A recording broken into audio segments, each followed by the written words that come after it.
out here today with the Tisas PX 5.7. This is the first time I've ever fooled with a pistol like this. And in a review, like I said, the full-size gun fires the 5.7 by 28 millimeter, which I guess it's a popular handgun round. Every major company, Smith & Wesson, Ruger, PSA, and of course FN has been making them for over 20 years.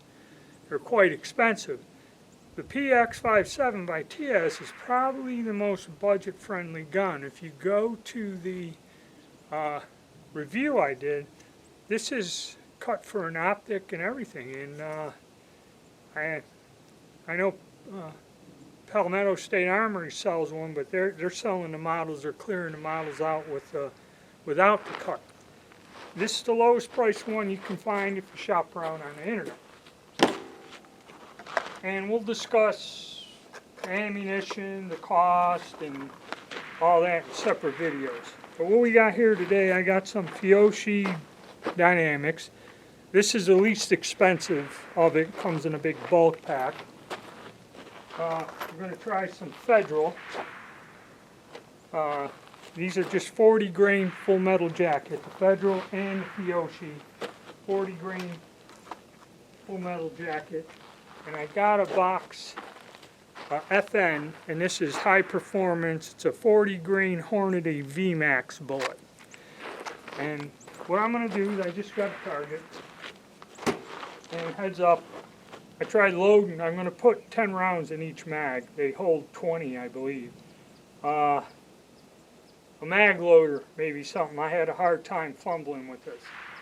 And we're just going to shoot it, see if it functions with this ammo. I will discuss reloading and terminal ballistics from what I've researched on it in another video. Today we're just out here to try out this gun and see if it's worth,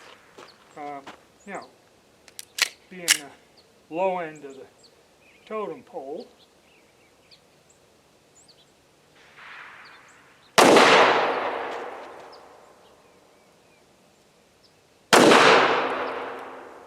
Yes, there's hardly any recoil. Like I said, the problem is the grip is so wide. Really don't know where I'm shooting at, but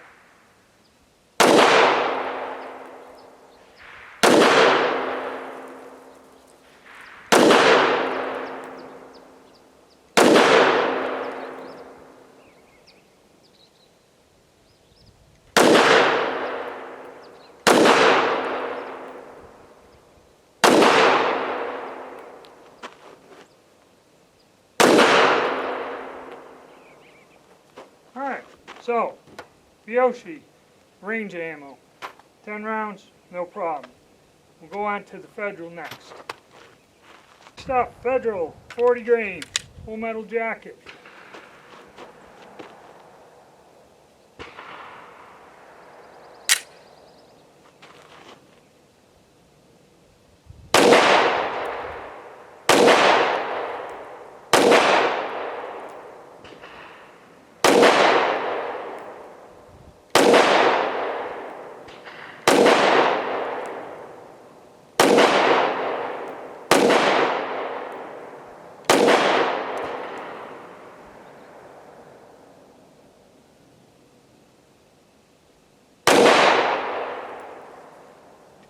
Alright, no stoppages, no problem, and yes,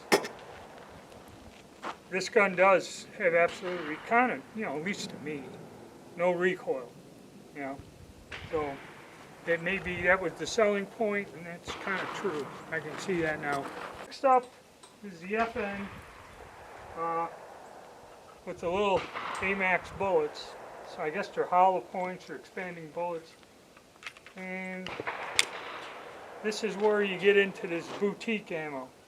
I stuck with 40 grains across the board because when you get like to 37 or even a 20 some odd grain bullet, the pistols don't function well with it. So I just stuck with 40.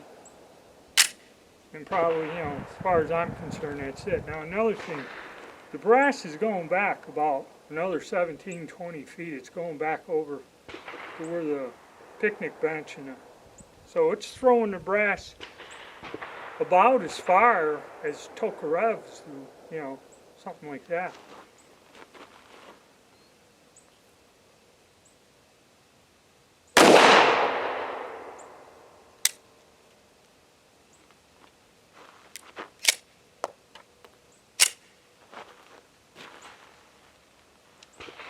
Failure to eject.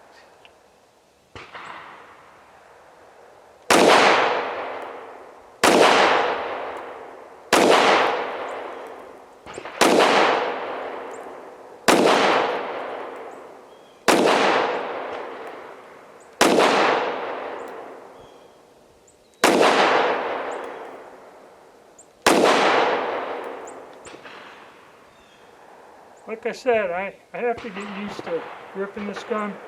The sight with that little fiber optic thing there and back is easy to pick up, it's easy to see. Combined with the fact that really there's, as far, you know, to me, there's no felt recoil. Because it's larger and heavier than a 22 rimfire, it recoils less than a 22. Alright, we're going to go down and take a look at the targets here. Here, I'll give you an idea where the brass is going. It's going all the way back here. Even some of it looks like it's bouncing against that wall there. But that's where the brass is all ending up. So, and I'll make a video about reloading because I did some research on that, and this is it's another weird thing. Alright, so out of the box with Fiyoshi. Tooth here, flyers there, kind of didn't really getting used to the gun. To me it's a little awkward to shoot it. So then when we went with Federal, kind of did better. I got one, just one out of the hit area, a couple on the fringes, and through here, so not too horrible. And then by the time I started getting used to the FN, a little bit better grouping. And it's like anything, you got to practice with a gun. You know, I already went and shot some other guns, my hand's a little shaky, but you know, with more practice, probably be better at it, you know. So I may load up some more and run some more ammo. A couple things, at least for me. Y'all know I have problems with my hands, so loading these magazines without a mag loader is difficult. And I tried, I think I got 16 rounds in this one, I almost got 20 in this. But I believe the spring's binding up on the magazine. You know, I was just pushing them straight down in there. I wasn't doing anything weird. So if anybody else has run into problems with the mag, or because this, what it'll do is if it binds, it'll misfeed. Okay. I'm going to run this Fiyoshi ammo at another target. I'm going to save the other few brands of ammo because I do intend on getting one of them Caltech 5.7s once they get released. So watch for that video. But all in all, you know, it is true. The recoil on this thing is super light. As far as accuracy, of course, I went out and fired some rifles this morning, so actually my thing's not there. The biggest thing for me is the grip, getting a good grip and getting, you know, the trigger, the correct finger position on the trigger without making it wobble. So I put up a fresh target. I'm just going to take my time now. I'm going to use the Fiyoshi ammo because it's the least expensive and the most that I have. And we're going to just fire some rounds and see if I can get a little bit better with my accuracy. That wasn't that good.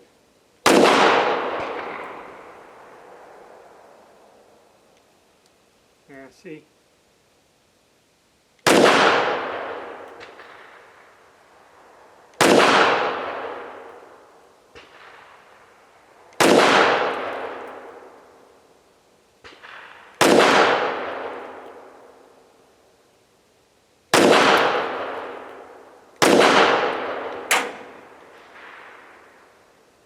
I think I'm getting there. It's got to get used to the grip.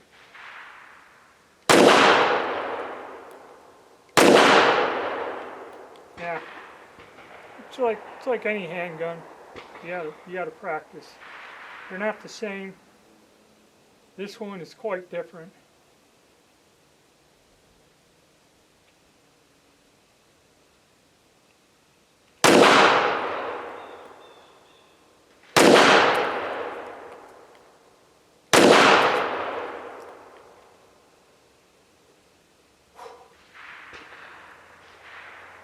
And some people like the idea of 20 round magazines, some have 23. These are 20. I know a couple other different makes have a little bit larger magazine capacity by 2 or 3. So.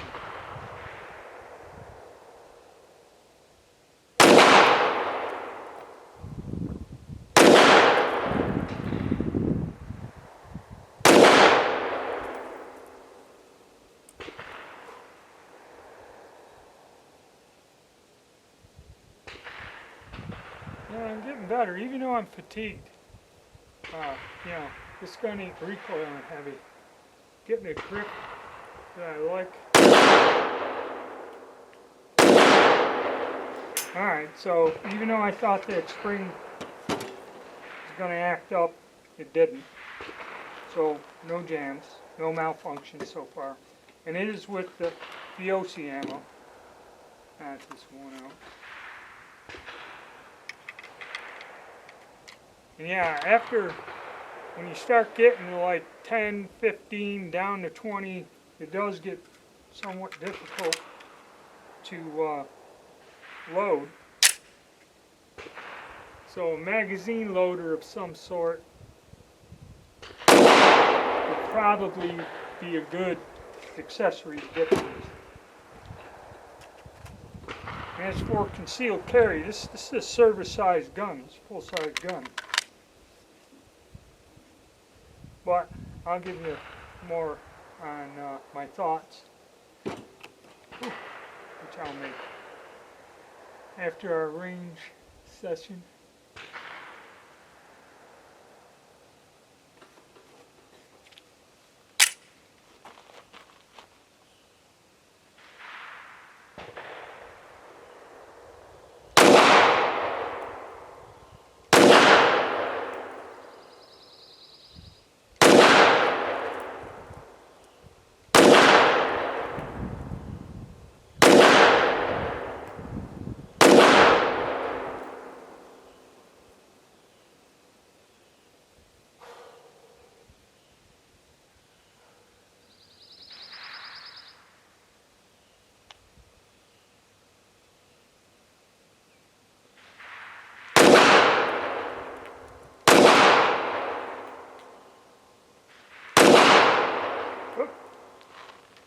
Misfeed.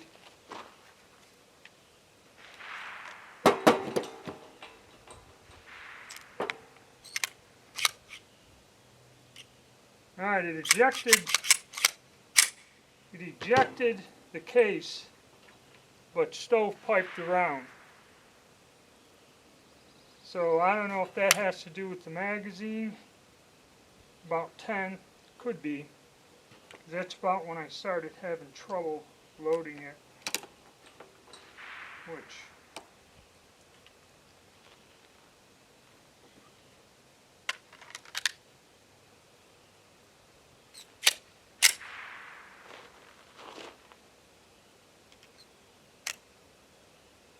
and that really isn't a loaded chamber indicator. I thought it was. It's not.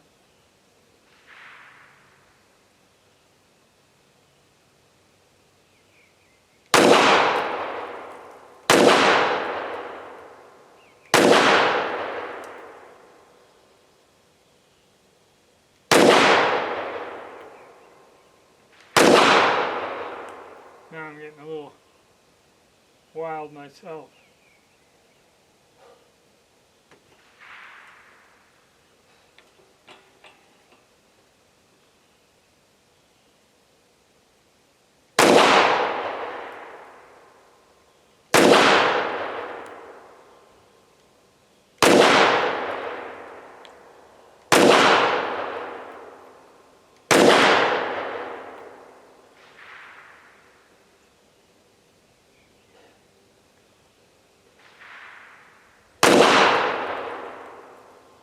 Alright, so 40,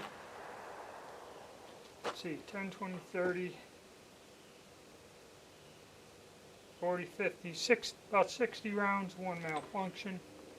It may have to do with loading the magazine and the spring binding up, kind of, because I was looking through the holes and it's like the spring's going like this, which I'm like, what the? And I was pushing them straight in, so I don't know. We'll go down and look at this target, and then I'm going to wrap it up for today.